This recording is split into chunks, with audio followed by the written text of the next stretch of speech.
Long ago, in a land both marvelous and benign, lived a man. This man was not quite like other men. He lived a simple life, while those his age, or those younger, or older, indulged themselves in faithless hedonism by pouring drink, laughing, and giving their genitals friction burns. He lived an ascetic life. Shunning the ways of the outside, he kept his house free of luxuries. Oh no, he did not drink, nor did he party, invite outsiders in, or bathe.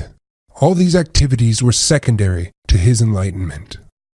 The living room of his parents' cabin was a shrine to serenity.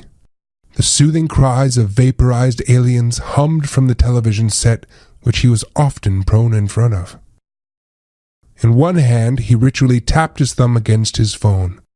In the other, he flipped the dog-eared pages of the Holy Scripture of Ainur, the Shatterer. Something was amiss. His phone puzzle no longer delighted him, and its shifting colors, his widescreen altar, went silent. Both now displayed the same thing. Internet connection lost. Curses! Why won't they run a cable in here? It's not fair! This was not good. While his pension, granted only to those who devoted their lives to deeper thought, and his parents' generous investment were ample, there was only so much time in a day. Time that the man could not devote himself to doing more menial tasks. Sighing, the man plopped back down into his seat, scooping up the book which had not been flung that far after all. Without his connection, there was not anything else to do. There's still a whole day before I need to pay the electric bill. The internet will be back. And then there was darkness. Heavily sighing, the man let his book slide to the floor and perched his chin on the palm of his hand. Modern life, he muttered. There's no adventure here, no great quest. How can a man live in such conditions? I wish I could live in any other world than this. At that moment, something miraculous happened. Outside the cabin, and past the Johnsons' cabin, which contained at least 2 night vision cameras and a directional microphone for documenting the man's various antics and uploading them online, to the lake, above the 2 teenagers making love for the first time, 2 stars aligned, directly in front of each other. 2 minor ones that you would not have heard of, Alpha Cassiopeae and SV Vulpeculi. Such an unheard of event, and no one noticed. At least here. Eastward from the man's world, through the tall pines of the rainforest, over the jutting mountains and dashing past vast prairies of wheat, soaring over roaring oceans and through the cities of the old world, eventually ending up at Ukonkivi, a small island in one of the million lakes of Finland. Here, an ancient culture known as the Udguri lived, who numbered in the thousands when counted by their base 3 numerical system. Atop the peak of the rocky island, an old man laughed. It was now, as his people said, the hour when the moose mounts the fox. And he laughed. They had all laughed, but now it was his turn. Centuries of being laughed at being called mad for his tradition of wearing reindeer tripe at New Year's. The hour had now come that proved theologically that everyone but him was wrong, and that was all that mattered in the world. It did not even matter that he had forgotten to make the final wish before the moose and the fox exploded in ecstasy. It did not matter that his wish of flying through the universe on Ukonkivi would not come true, for the old man was not a selfish man, and more than willing to let a young philosopher of the New World have his wish come true in the face of such joyous hilarity. He did not even notice the molten chunks of the stars flying directly at Earth at speeds that reached...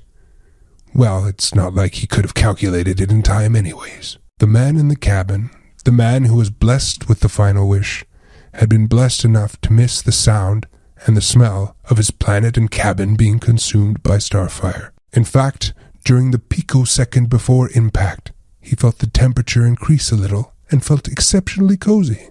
So he took a nap. He awoke from a sleep that felt like it had lasted an hour, but had only been asleep as long as it took for his body to disintegrate and rematerialize 5 realities over.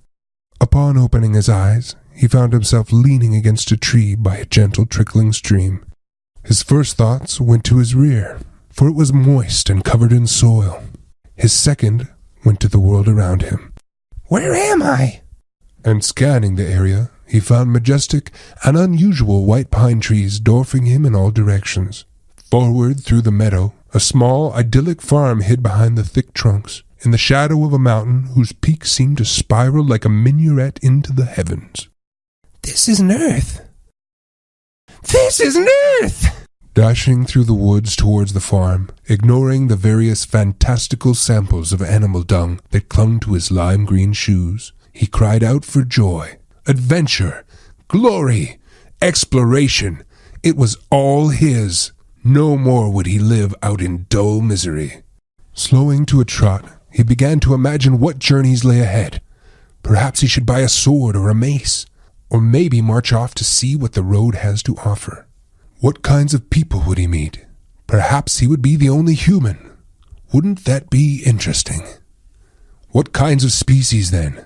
Perhaps lithe, elvish women with well-endowed breasts.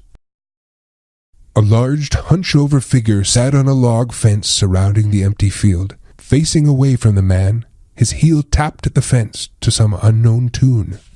It was time for first contact. The man tapped the hunchback on the shoulder. Hello, good sir. Might you know where we are? Slowly, the large man slid off the fence. Whistling as he inhaled, he suddenly lurched around, and his flat, grey face with nothing but 3 round pits was shoved into the man's.